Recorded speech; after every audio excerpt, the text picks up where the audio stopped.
My name is Carlos, and I'm retired now, but I was a Los Angeles County Sheriff's Deputy for over 28 and a half years.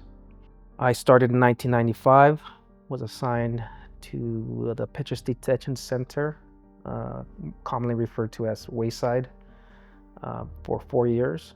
I worked the South facility during that time, as well as I was also assigned to the Operations Safe Jail, which is the gang intelligence unit within the jail system. After those 4 years, I went to the next sheriff's station, which is now known as South Los Angeles, where I did close to 8 years. During that time, I worked patrol and was also assigned to a homicide gang task force, which was known as the East Coast Crip Task Force, in the Century Patrol Division area, which is the north end of Firestone. I was also assigned as a training officer and also worked a gang task force in Compton Station as well during my time as a patrol deputy. After that, I was assigned to the Operation Safe Street Bureau, the gang investigative unit at East Los Angeles Station for 2 years.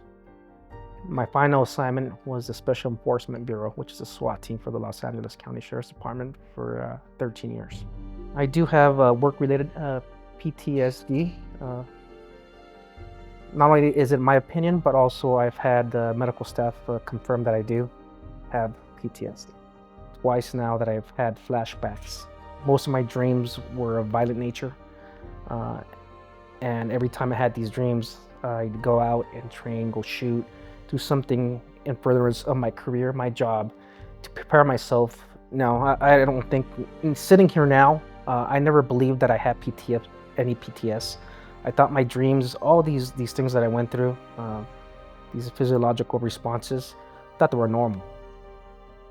I never knew about it until after, where I started to speak to other people and speak to medical staff and to other first responders that were alcoholics and had PTSD substance. I found out that this was not normal and it's not unique to me. I believe that the first responders should be with other first responders for treatment because we understand each other. We've gone through similar experiences, whether it's fire, paramedic, law enforcement, custodial environments. We kind of understand each other. We have very similar stories and symptoms of PTS, and we feel comfortable amongst each other. There's a brotherhood amongst ourselves. PTS to me are instances of my life that I've been through, which somehow stay with me. Other people don't have these experiences because all we do is deal with trauma, other people's problems. I've never been summoned or dispatched to a call where little Johnny had graduated from junior high school, and I was there to celebrate with them and be part of this joyful experience with this family. The only times I've ever called is some violent act, some party that people want us to shut down. It's never a good thing that I've been through, especially the areas that I worked. Everything was always man up, suck it up. If you're hurt, you got to push through it and come back to work. So that's why I wasn't aware of this. I thought it was normal. It's just like getting hurt, physical injury. You hobble to work sometimes. You suck it up. I've heard about PTS because of the military, when it was shell shock back in World War I, and it's been renamed over the years, and now it's PTS. But I was never really aware of the symptoms caused by PTS. And for me, alcohol was a very easy solution. I started drinking when I was hurt, and that's how I started. And over the years, as either I got hurt more or more of these symptoms start to present themselves. Here we have a housekeeper, everything's nice, clean, and tidy. At the other place, we didn't have our own chef. We had to cook our own food, buy our own food, cook our own food. Here we have a chef, but he's a really good chef, a really good cook, attentive. If I ask him for something, a tweak of the menu, he'll accommodate.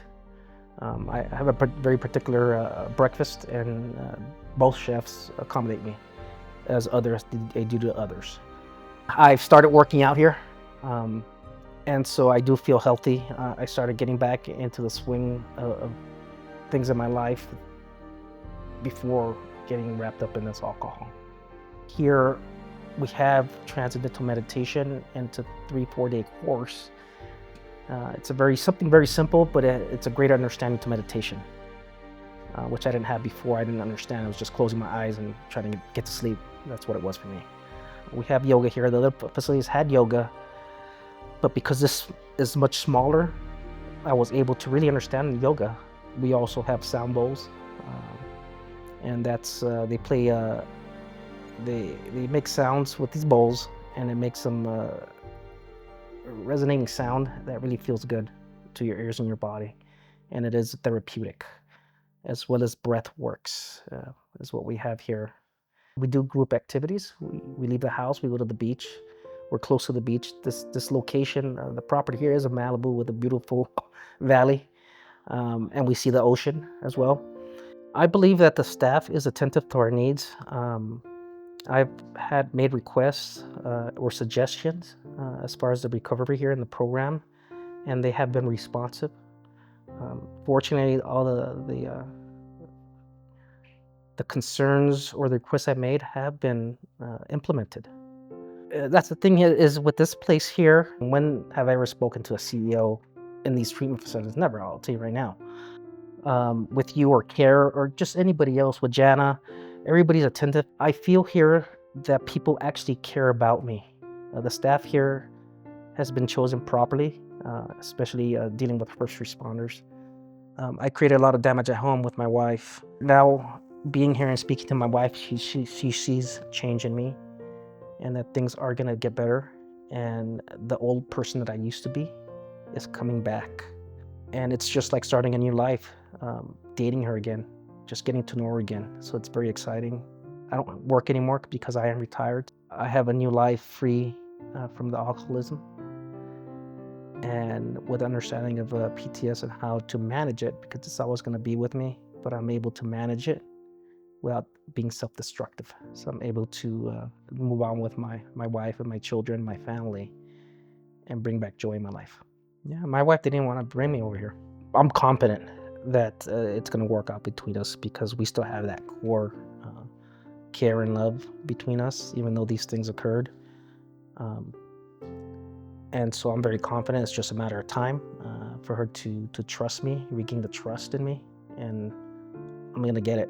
There's no doubt in my mind. The first time I went through therapy or through a treatment, that's what she told me. She says, I can't handle this anymore. If you drink again, you're out. I'm out. I stopped drinking for several months. Something would happen and I'd start drinking again. This last time when I finally came here, everything just aligned, the proper place with the proper people. And I've been just praising God how these things worked out. Everything happened for a reason, and this was just my time to finally get this behind me. And I just have family, friends, and loved ones surrounding me, and I can start living again.